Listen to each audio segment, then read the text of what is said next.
York Jets. It's official. It is happening, finally, after all this time. We've been waiting for this trade to happen, and now it is. And here are the details of the trade that just came down.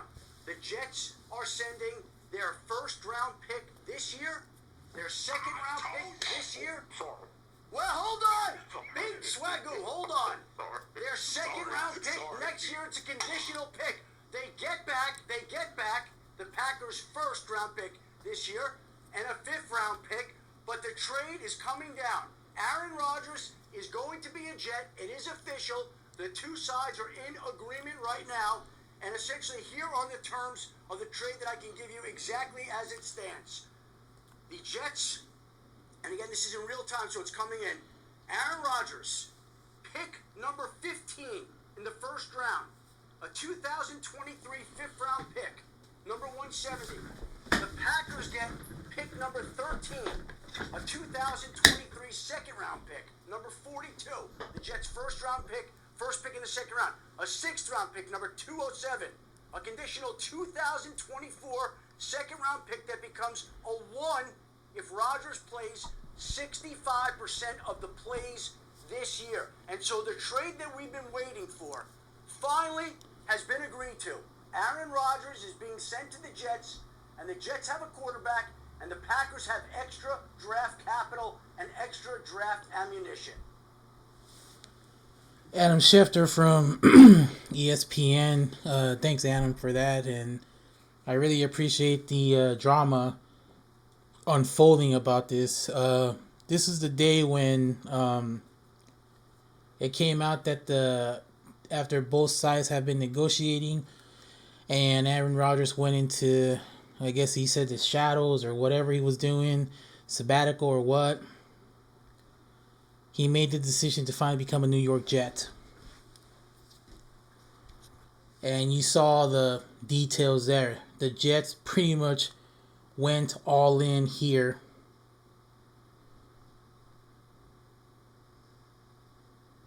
To bring in the 38-year-old veteran, a former multi-NFL MVP, a former Super Bowl champion.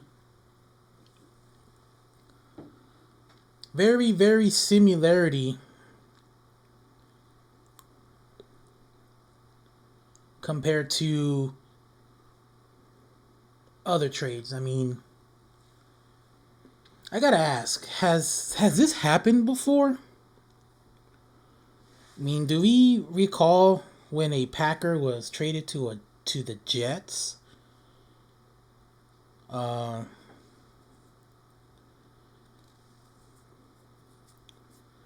You know what? Why don't we go back in time and see if that's happened before?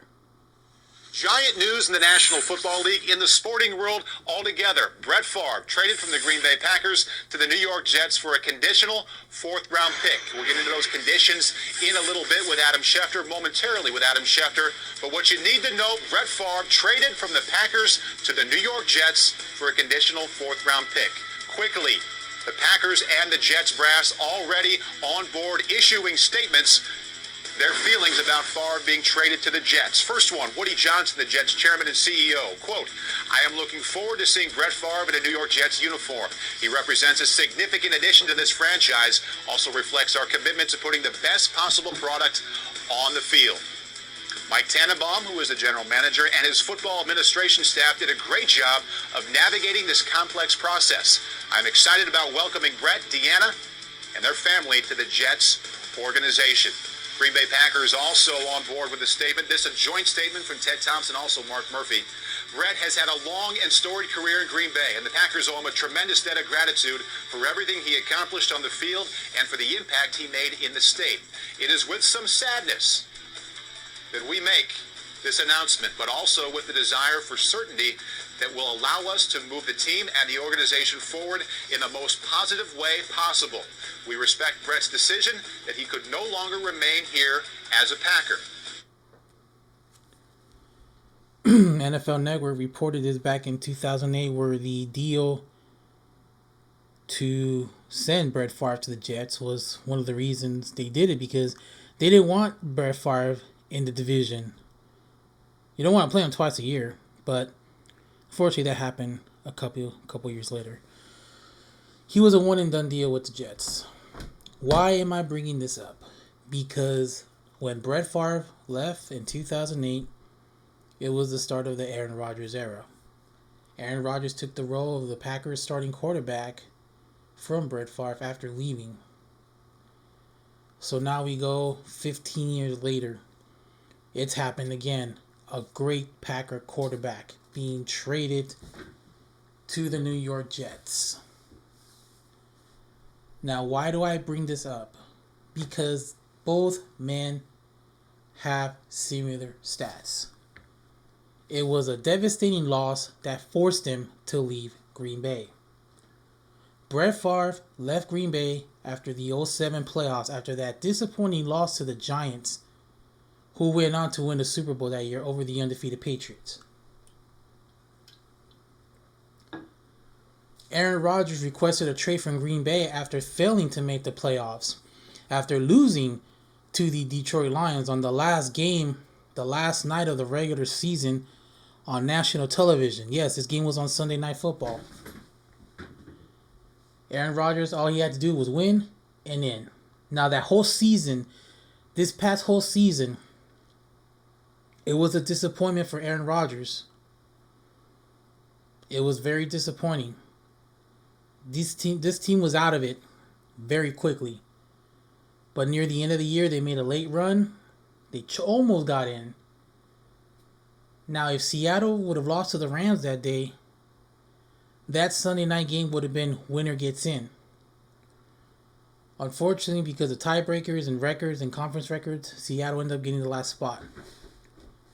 I would have loved to see Detroit in the playoffs under Jared Goff. The guy Sean McVay dumped for Matthew Stafford. Wouldn't that hurt badly?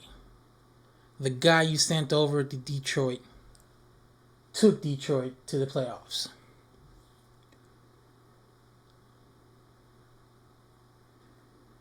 Aaron Rodgers' first year as the Packers quarterback didn't go well. They went 6-10. But after that, they made the playoffs. Had that wild card shootout, lost to the Cardinals. Took over the 6th seed and went to the Super Bowl and won it as a 6th seed the next year. Rodgers never made the Super Bowl after that. He's had some disappointing losses. The divisional round in 2012 to the 49ers.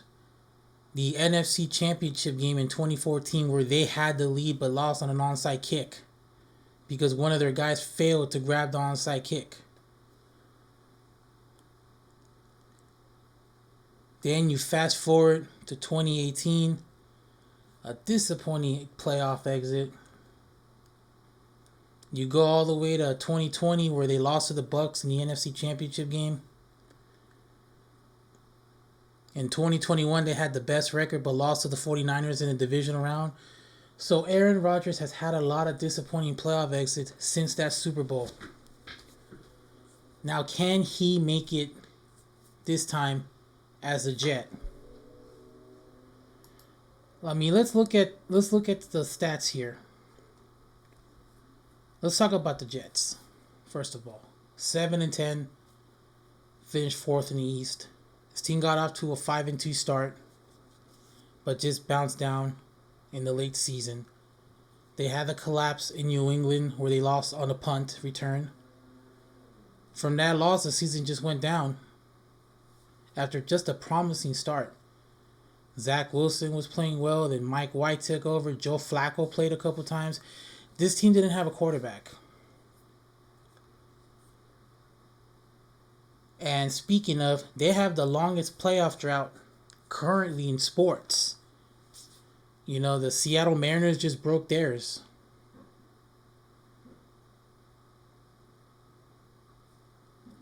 Other teams in the NBA broke their spells.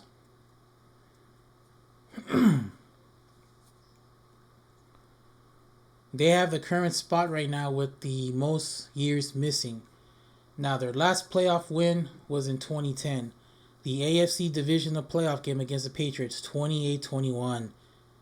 That was the second year of the back-to-back AFC Championship runs with Rex Ryan. That was the year the Jets were on Hard Knocks. That offense was that team was talented. They had a young quarterback, but they had a veteran running back, LaDainian Tomlinson. You bring in a Tony Richardson from Kansas City as a fullback. You bring in Santonio Holmes from the Pittsburgh Steelers. You have Jericho Cotchery there already. Braylon Edwards came from Cleveland. And then you look on the defense, they were very loaded that year. Jim Leonard, he came over from the Baltimore Ravens. Bart Scott came over from the Baltimore Ravens. They had Calvin Pace as one of their defensive linemen. Sean Ellis was still there. They brought in Antonio Cromartie from the Chargers, who, remember that year before, he didn't play well in the playoff game.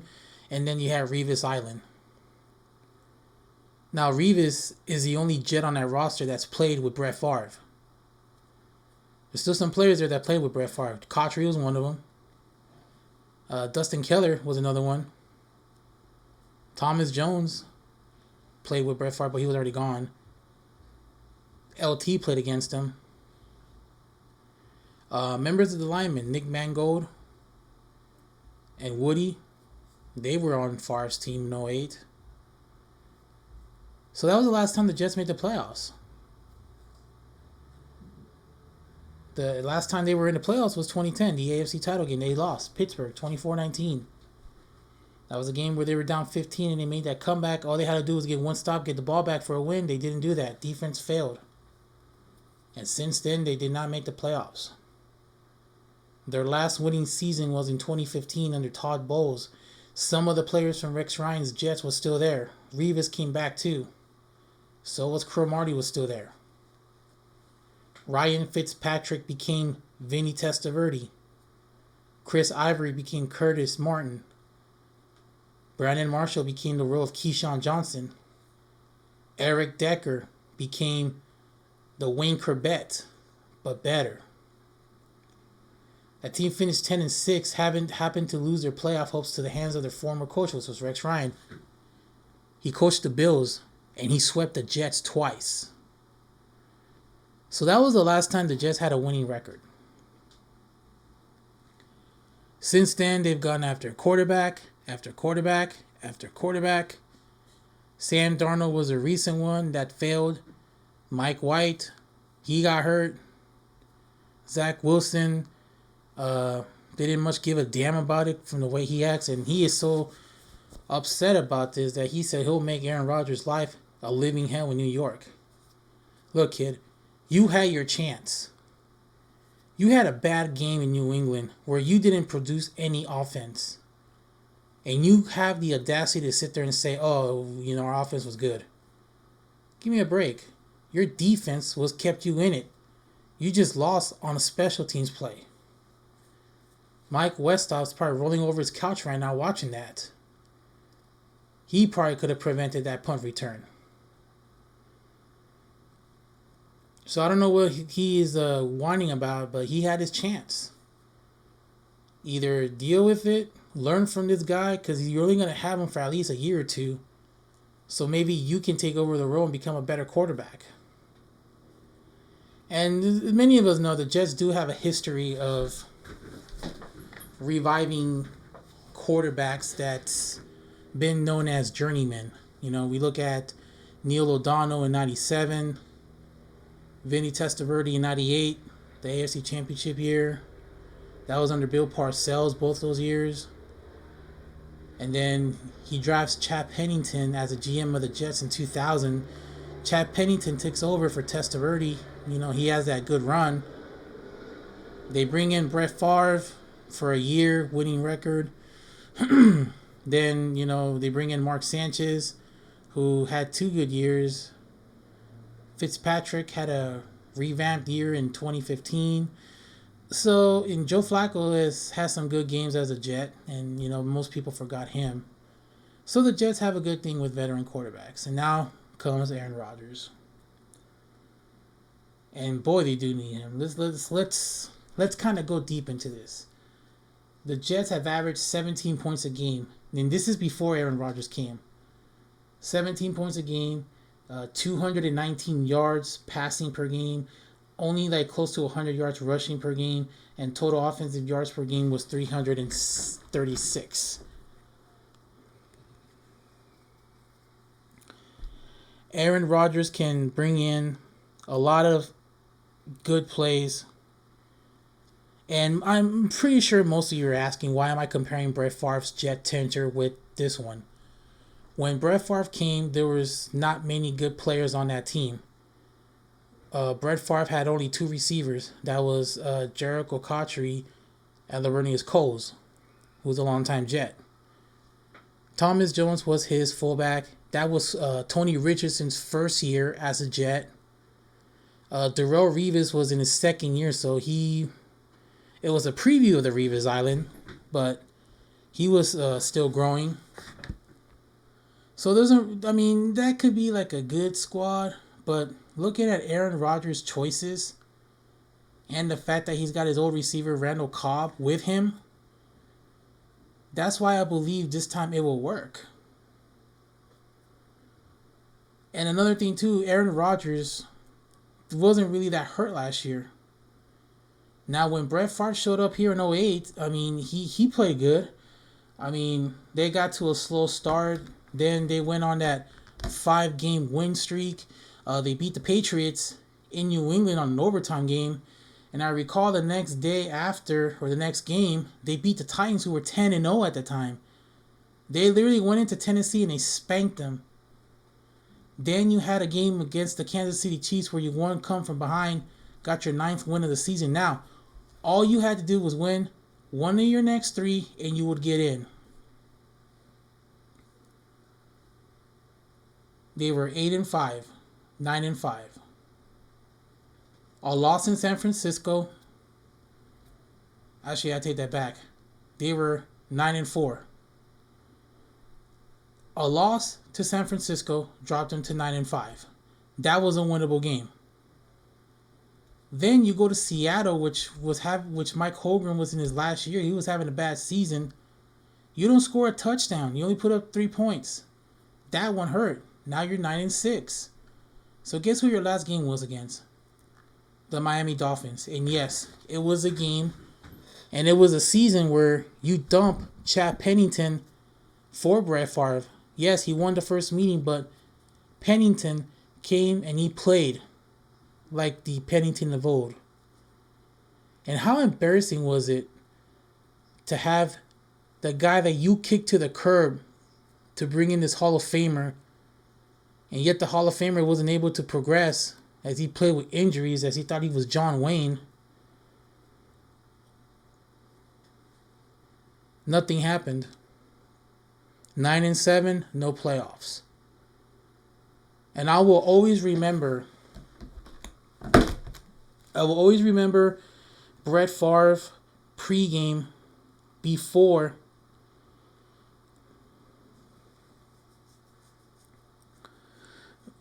that game against the Dolphins.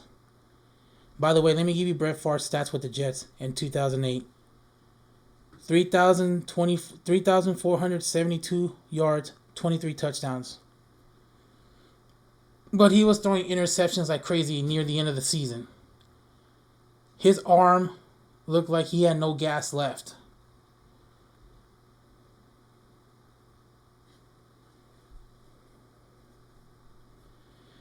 And I'm always going to remember that pregame in that last game. He pretty much believed that, that was it. And if you don't believe me, let's take a listen. Hey, if it works out, it works out. If it doesn't, it doesn't. All you can do is give your best. All right? Love you guys. Let's go score on 3. 1, 2, 3. Deion Sanders was working at the NFL Network at that time, and he was just like, that was one of the weirdest pregame pep talks I've ever seen. Pretty much saying, hey, if it work, it work. If it don't, it don't. Basically, he was trying to say, you know what? If we win, we win. We lose, we lose. I don't give a damn after this. And he didn't get in. He was pretty much done. The reason why I bring up these two players is because, again, Favre left for the Jets. That started the Aaron Rodgers era. But it didn't look like Favre didn't know what he was doing, whether he was going to play or he was not going to play. I mean, the similarities could be different, but In this case, Rodgers is excited to be here. When Favre hurt, when I saw that press conference 15 years ago and I saw Brett Favre holding the Jet jersey, he had that look like, what the hell did I get myself into? In Rodgers' case, he's actually excited to do this. Now, how he made a choice to become a Jet, I don't know. Because, again, there were teams that were tailing him. The Raiders were after him. The 49ers were actually wanted him. They were going to dump Garoppolo for him. And even other teams like the Steelers, the Saints were in process. The Broncos wanted him. So there were some legitimate teams. Even Tampa Bay wanted him after Tom Brady left. So it's going to be a very interesting year for the Jets. I mean, can they break that route? Can they break that drought? Can they make the playoffs? Can they win the AFC East? Can they compete with Buffalo? Can they compete with Miami? Can they get over the Belichick issue with the Patriots? Belichick has owned this team ever since he left. And Bill Belichick will never bring up the Jets because he hates them so much. He hates the fact that he was jerked around with Leon Hess about being a head coach because Bill Parcells didn't know if he was going to coach or not. Then Parcells leaves him with a very talented team. That team was talented when Belichick left. And many wonder what would have happened if Belichick stayed. Would Tom Brady be a Jet or would he go with the Patriots? So it's just one of those what ifs. But now you got Rodgers near the end of your career and you got to do something now. So to the Jet fans, I wish you luck. I hope it works out. The Giants broke their playoff drought last year. First playoff game without Eli Manning. Now you're going to have to do this here. The embarrassing thing is your quarterback ran into your own player's ass and we created the buff fumble. That's the last guy that took you to the playoffs and won a playoff game. But he's known for beating Tom Brady and Peyton Manning the same year. It's a good job. We're going to take a break here. When we come back, we're going to review the primetime games. I'll give you some games that I'm looking forward to for Thursday night, Monday night, and Sunday night. And then we'll break down the division winners, and we'll call it a night or a day. You're listening to Sports Talk here on YouTube.